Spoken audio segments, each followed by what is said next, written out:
hoje eu queria conversar um pouquinho com todo mundo, um pouco daquilo que a gente está vivendo aqui, né? Na comunidade e nesses dias de coronavírus, da gente não estar podendo estar junto no prédio. E eu acho que isso está sendo uma aula para a gente, para ver que o que estava nos unindo era o prédio, né? A gente precisa ver que tem muito mais do que a estrutura, né? A igreja é muito mais do que a estrutura. Talvez a gente saia desse momento difícil muito mais unido do que a gente estava até aqui. Então, deixa eu dizer uma coisa para vocês. Deus não perdeu o controle, né? A gente pode estar pensando assim, meu Deus, o que está acontecendo no mundo? Porque em todos os lugares do mundo as pessoas estão tendo que ir para dentro das casas e vivendo experiências que nunca imaginaram viver. Talvez esse cenário que a gente está vendo hoje parece coisa assim do Apocalipse, mas não parece.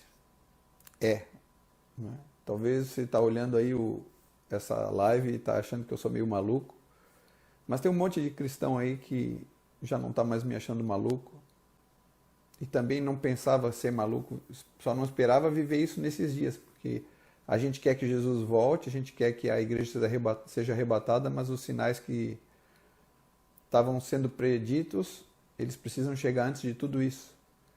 Talvez a gente até não esperasse que a gente ia estar participando deles, né? Então, o que a gente tem que fazer nesse tempo que a gente espera os sinais e a volta de Cristo? A gente tem que estar em paz. A primeira coisa assim, que eu queria trazer para todo mundo é uma convicção de que Jesus não perdeu o controle, Ele está no barco, a nossa vida está nas mãos dele, né? A Bíblia diz que ele escreveu o nosso nome nas conchas das suas mãos. Agora, claro, nesses dias a gente vai ter coisas muito estranhas, muito difíceis, novas rotinas. Pô, eu estou sentado aqui, olhando para um tripé, com um telefone na minha frente, parecendo que todo mundo já foi arrebatado, só fiquei eu e a Sabrina que está aqui junto comigo.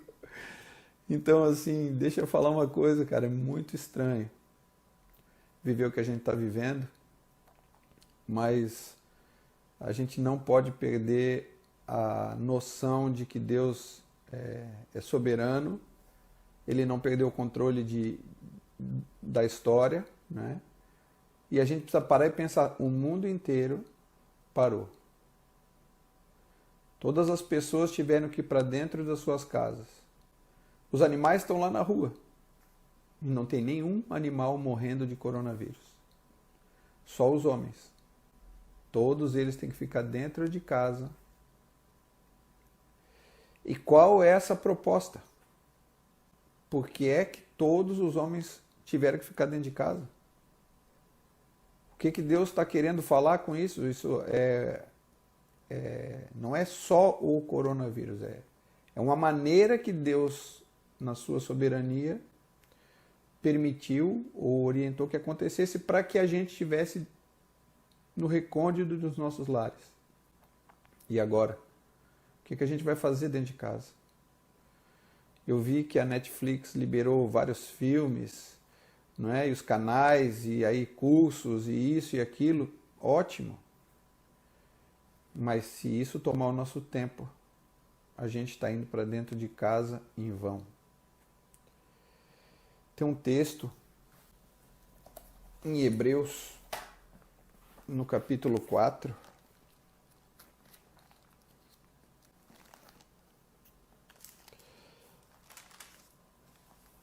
no verso 14, que fala assim, ó: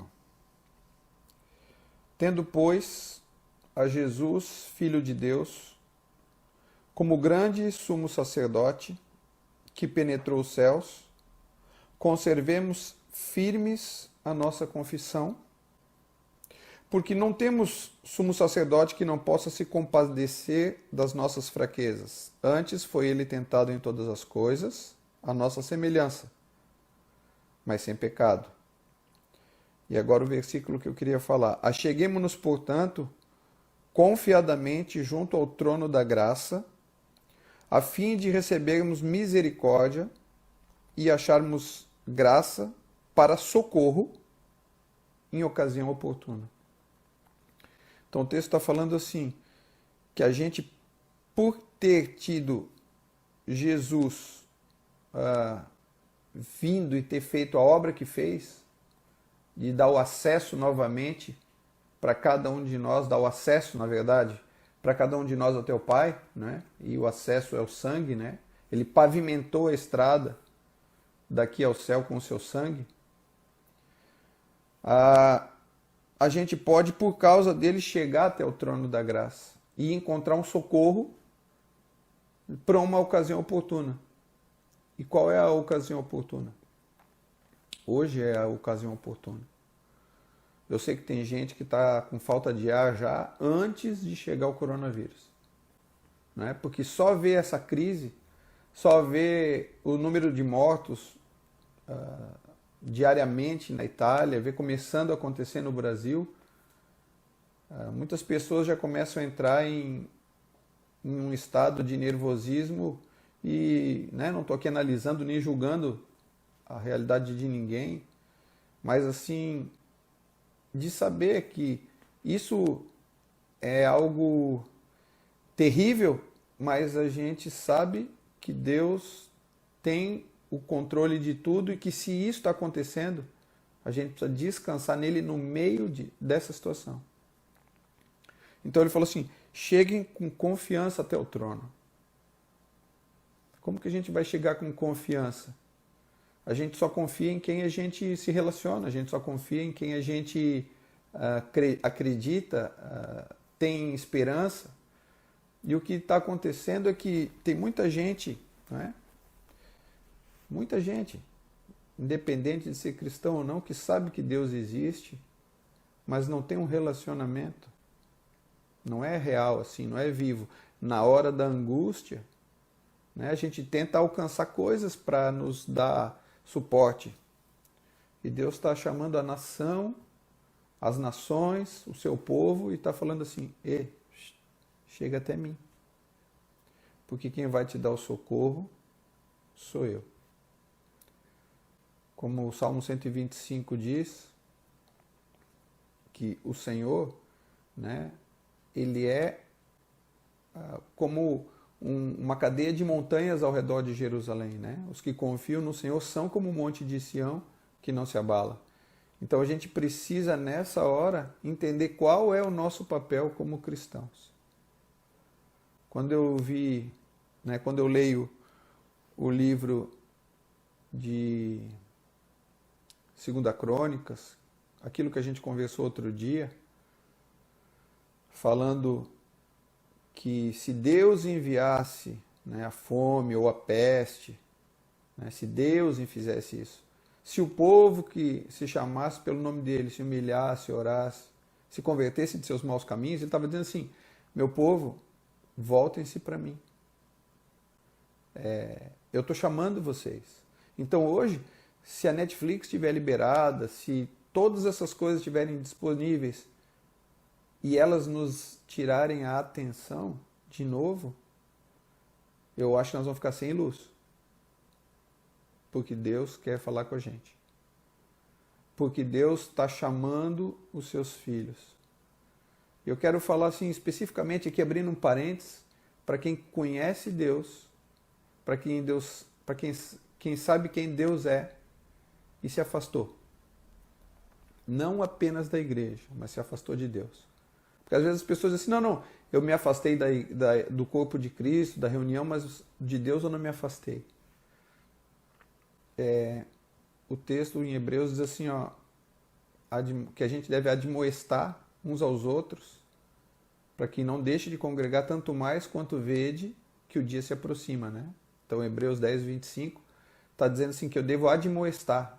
A admoestação é mais intensa a chamada do que uma exortação. Às vezes parece que admoestar é uma coisa mais leve, exortar é uma coisa mais forte.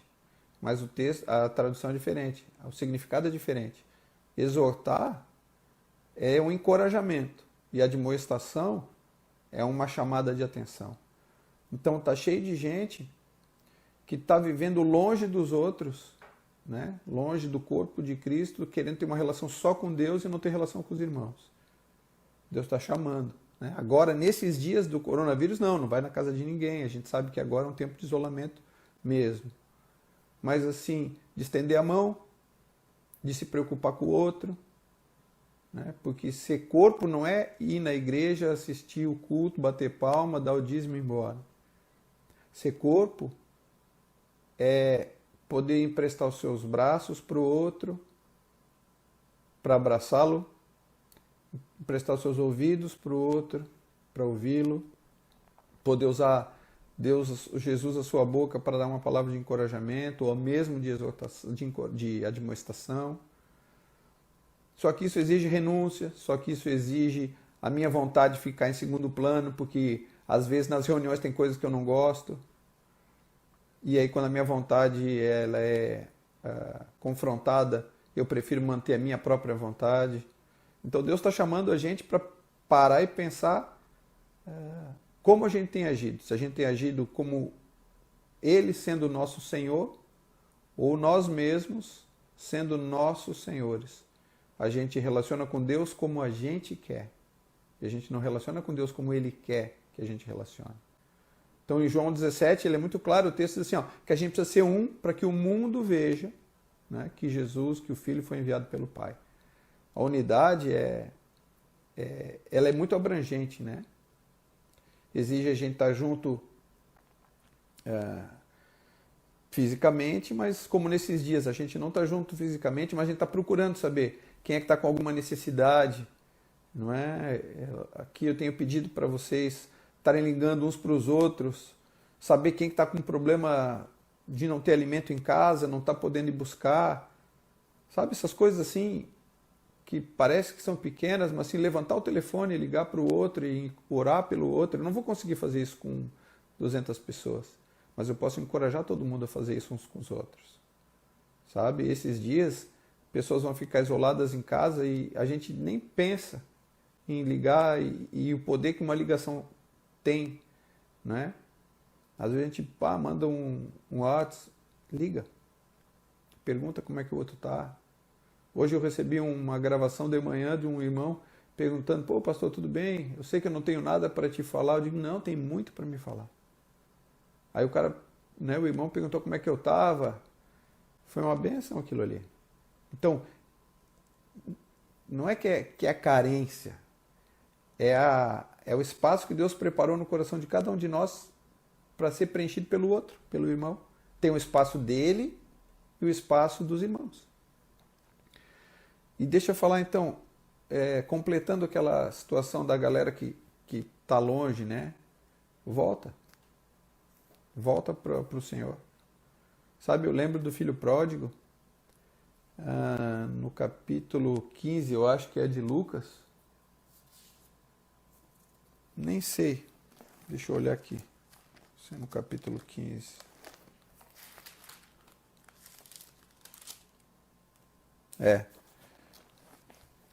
O filho pródigo, ele, né, vocês conhecem a história, ele pediu a herança em vida e saiu, né? Só que no verso 14 diz assim, depois de ter consumido tudo, sobreveio àquele país uma grande fome. E ele começou a passar necessidade. Então a gente pode substituir aqui, né, depois de ter vivido da maneira que quis, no verso 14, só que eu estou só alterando o texto, para dar o mesmo sentido, veio ao país uma grande peste, ou veio ao país o coronavírus, e ele passou a ter necessidade. E então ele foi e se agregou aos cidadãos daquela terra, e este mandou para os campos guardar porcos, e ali ele desejava fartar-se das alfarrobas que os porcos comiam, mas ninguém lhe dava nada. Ninguém tinha para ele a solução daquilo que ele precisava. Ninguém tem hoje como resolver o que Deus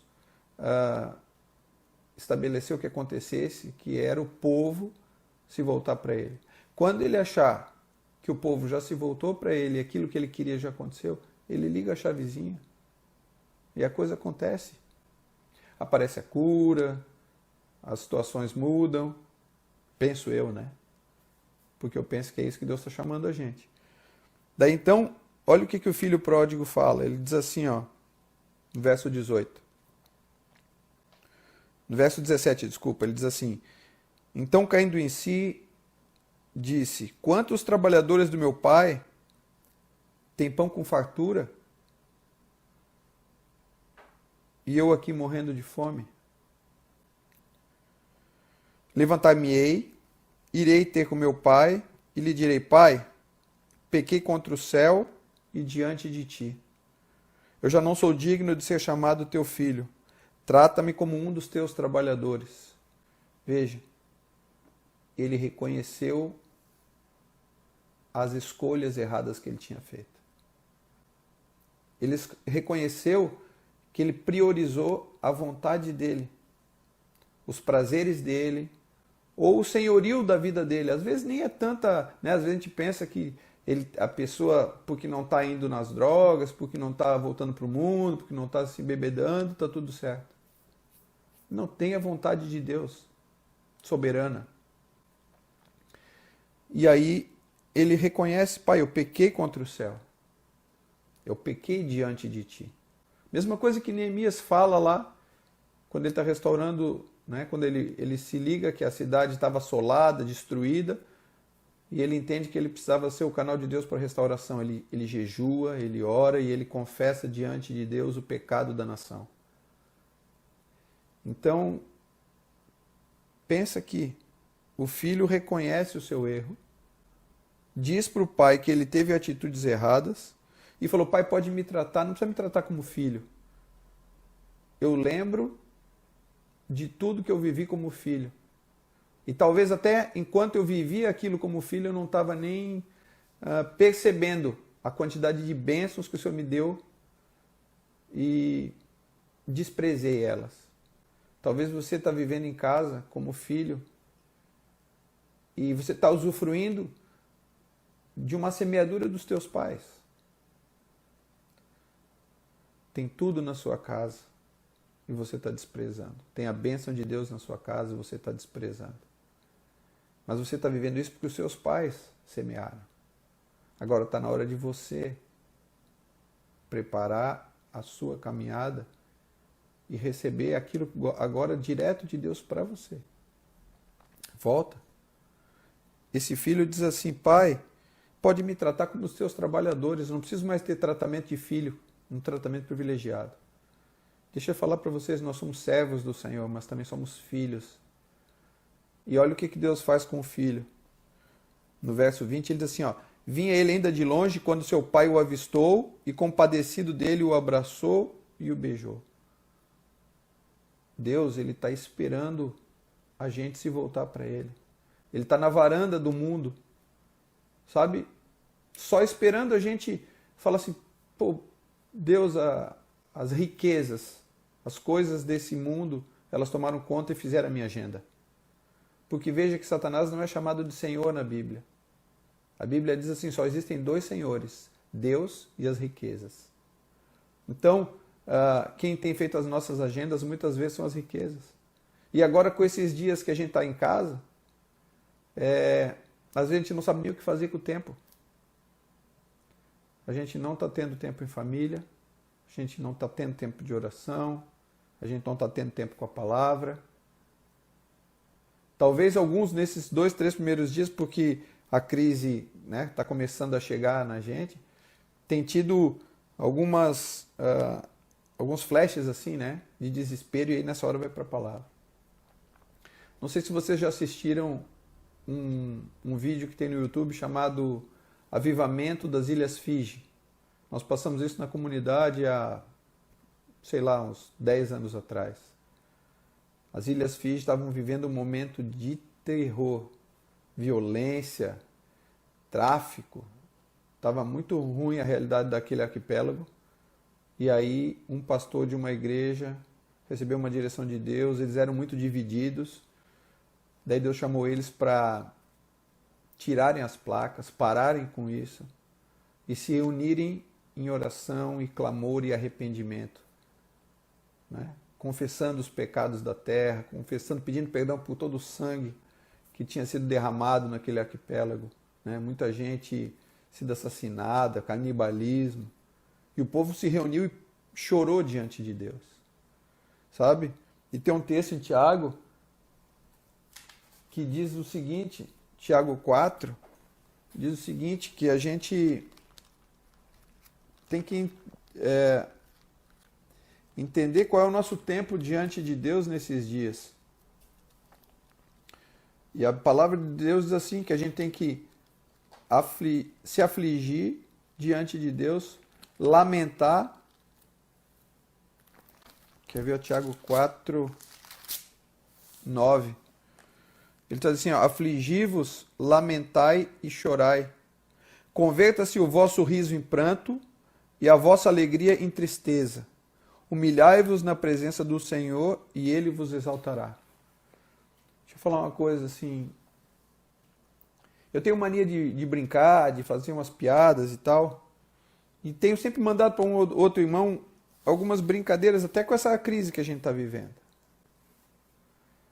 Né? Piadinha do coronavírus e tal. O brasileiro tem isso, né? Ou alguns de nós temos isso. E aí ontem eu estava lendo esse texto aqui, cara, Deus, Ele não está de piadinha. A coisa é séria, sabe? Afligi-vos, lamentai e chorai. Converta-se o vosso riso em pranto e a vossa alegria em tristeza. Humilhai-vos na presença do Senhor. Então eu penso que esses dias é dia da gente chegar e voltar para Deus. Porque quando aquele jovem rico, quando o filho pródigo ele se volta para Deus, né, em Lucas 15, para o pai, né, para Deus, mas ali no caso o pai, e ele se arrepende e fala, pô pai, eu errei, minha conduta não foi a correta, eu pequei contra o céu, eu pequei diante de ti, eu posso dizer assim, deixei as riquezas conduzirem a minha vida, deixei as riquezas fazerem a minha agenda. A gente sabe que tem que ter um bom senso e equilíbrio, porque a gente tem que trabalhar, do suor do nosso rosto a gente vai ganhar o nosso pão. Isso é natural, mas às vezes isso sai do controle e Deus fica assim, bem longe, um Deus de domingo, né? E aí, se a gente se arrepende disso e volta para o Senhor, acontece o que a gente viu lá no verso 20. O pai viu ele ainda longe e quando o avistou, compadecido, correu até ele, abraçou e beijou. E aí o filho, quando viu o pai chegar, ele fala de novo aquilo que ele já tinha pensado em falar. Agora ele está junto do pai e ele fala, pequei contra o céu e diante de ti. Já não sou digno de ser chamado teu filho. Só que olha o que o pai faz. O pai poderia falar, realmente, essa é a realidade. Você pecou, você fez tudo isso. Mas o pai diz assim, ó. Disse o pai aos servos, trazei a melhor roupa. E vestiu, ponde-lhe um anel no dedo e sandálias nos pés. Trazei-me também e matai novilho cevado. Comamos e regozijemo-nos, porque este meu filho que estava morto reviveu, estava perdido e foi achado. Então assim, quando a gente vê isso, Deus diz para os servos trazer uma roupa nova, né? Porque as vestiduras de linho finíssimo, como fala a palavra de Deus, são as ações de justiça dos santos, quer dizer, as atitudes. Deus dá uma condição de o filho ter outra atitude. O pai espera uma nova atitude em nós.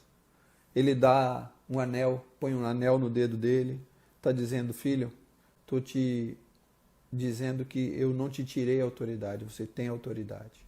Nós temos autoridade na terra como embaixadores. Depois ele diz o seguinte, que ele vai colocar sandálias nos nossos pés. E sandália, né, você sabe, na armadura é a palavra, né? anda segundo a palavra, anda com autoridade, não anda como o escravo, porque o escravo andava de pé descalço, o filho andava, os filhos andavam calçados, e aí ele nos dá o suprimento, né? Preparava um novilho cevado. Então, filho, você que está longe, volta para o Pai. Você que está longe de Deus faz 1 ano, faz 10 anos, volta para o Pai. Para uma relação com o Pai e com o corpo. Pega todas as suas decisões e ora e pergunta, Pai, é isso mesmo? Aí Hebreus não precisa nem esperar uma resposta e uma revelação, está revelado e escrito. Lê Hebreus 10, 25, você vai ver o que a palavra de Deus diz. E ela está te chamando. Esse é o dia que o Senhor escolheu para você assistir, né, essa chamada dele. O coronavírus fez com que a gente ficasse dentro de casa, fez que a palavra fosse até a sua casa dessa maneira aqui, e você está ouvindo isso. Mas, voltando a Hebreus 4, né, porque essa não era a essência do que eu queria falar. Voltando a Hebreus 4, no verso 10, 14, a gente tem o Filho de Deus. Deus amou o mundo de tal maneira que deu seu Filho. Então nós temos o Filho de Deus. A Bíblia diz assim, tendo, pois, a Jesus, o Filho de Deus, a gente tem Ele. Ele falou, se vocês estão ansiosos, se cheguem a mim, mas aprendam de mim. Então a gente tem que se chegar até Cristo e aprender de Cristo. E quando isso acontece, a gente começa a conseguir respirar de novo. O Espírito de Cristo, o Espírito Santo, né, a palavra Espírito, né, pneuma, sabe, quando você recebe Cristo, você consegue respirar de novo. Essa ansiedade, ela vai passar. O texto diz, não andai ansiosos por coisa alguma. Se o texto está dizendo que para eu não andar ansioso, ele está me dando uma condição de eu não andar ansioso. Porque ele não ia só dizer para eu não andar ansioso e deixar eu me virar. Então, ele está dizendo para eu não andar ansioso porque ele vai me dar condições de não ficar ansioso. E eu vou falar para vocês, assim, as previsões para os próximos dias são muito ruins. Muita gente vai passar por muitas aflições. Pessoas vão morrer, mas vão morrer como? Porque se morrer em Cristo, a Bíblia diz que viver é Cristo e morrer é lucro. Então, se você morrer em Cristo, meu irmão, graças a Deus. Parece até uma demagogia, mas não é. O apóstolo Paulo falou isso com convicção. Na carreira que ele estava correndo, ele tem uma hora que diz assim, olha, é chegada a minha hora. Então, enquanto não é chegada a nossa hora, o que Deus espera da gente? Que a gente chegue com confiança até o trono. Tem socorro e tem misericórdia esperando a gente. Eu,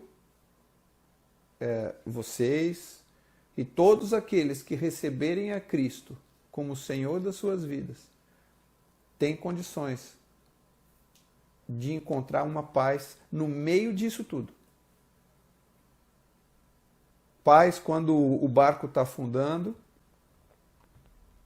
você vê na Bíblia. Paz quando as nossas forças parece que vão se esvaindo. E o texto diz assim, Príncipe da Paz. Esse é um dos nomes dele, Príncipe da Paz. Ou seja, há um reinado que ele tem e onde ele reina tem paz eterna.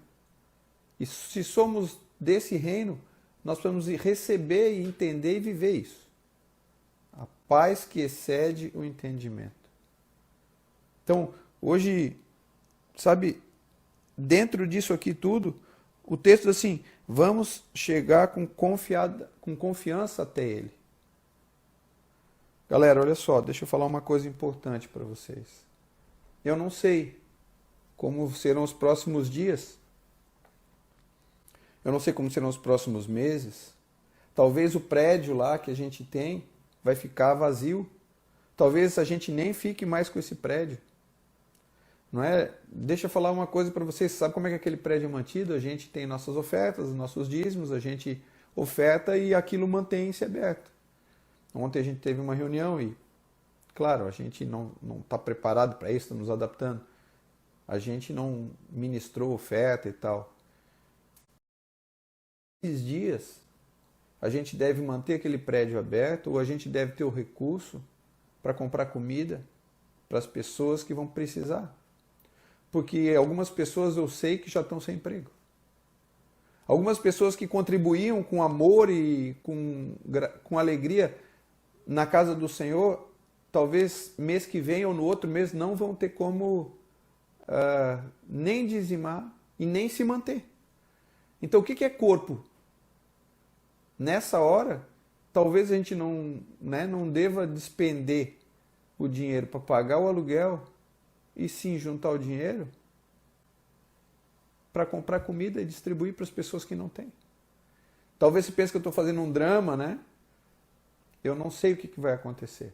Talvez a gente converse, né, com o pessoal lá do prédio e se eles aceitarem um valor, uma redução do valor para a gente deixar as coisas lá nesse período, porque eu não acredito que nos próximos 3 a 4 meses a gente vai voltar para lá. Então, eu estou querendo dizer com isso tudo assim, que a gente tem que cuidar uns dos outros e a gente tem que estar bem. Então as pessoas estão esperando a gente estar em paz. As pessoas estão querendo ver uma turma que fique em paz. E a gente tem que ter essa paz. Quando eu li ontem aqui em casa o texto de Atos 2, aquele que Deus nos entregou para começar a comunidade há 13 anos atrás, tinha uma parte que dizia o seguinte,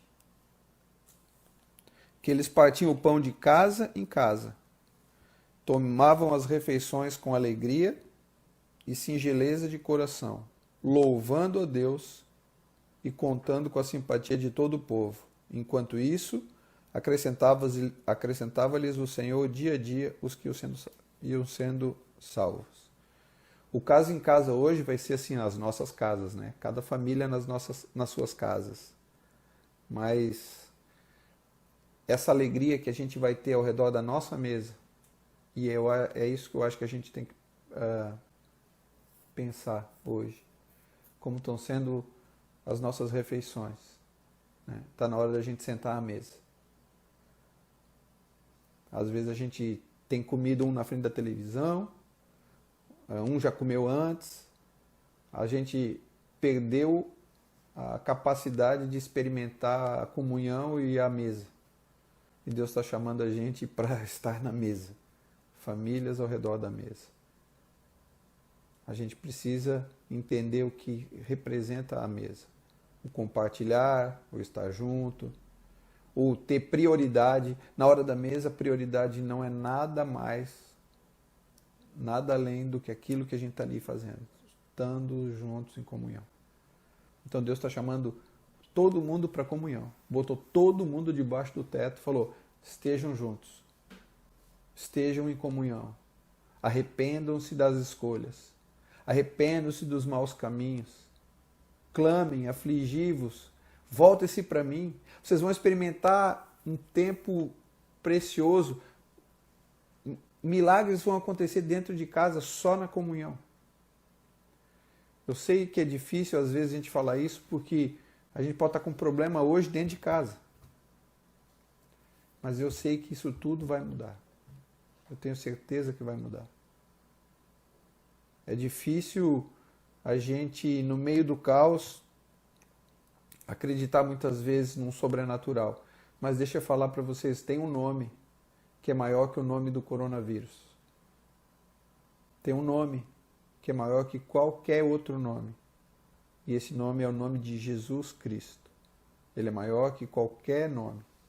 E a Bíblia diz que a esse nome toda boca confessará e todo joelho se dobrará. Então, quando a gente experimenta isso, quando a gente vive isso, e isso passa a ser o nosso norte, a nossa bússola, a gente tem condições novamente de viver o que Ele chamou a gente para viver. Então, assim, dentro das casas, a gente precisa voltar a ter alegria na mesa. E eu acho que aqui em casa, por exemplo, eu preciso policiar, né, a mim mesmo, porque como nesses dias eu tenho estado tão agitado com essa quantidade de informações, né, sobre o coronavírus, tenho muitas vezes almoçado com o telefone na mesa do lado, falando e ouvindo áudios e tal, e isso está sendo, hoje, por exemplo, foi muito ruim, né? Uma atitude errada minha. E enquanto eu estou falando com vocês aqui, Deus está falando comigo, né? Vamos sentar na mesa sem telefone. Vamos sentar na mesa só com as pessoas. E vamos convidar Jesus para sentar junto com a gente nessa mesa. É importante a gente estar informado do que está acontecendo, mas tem tempo que a gente tem que estar só com o Pai. Só nós e o Pai, a família reunida. E depois tempo, claro, de sabendo o que nós devemos tomar como precauções, medidas e tal.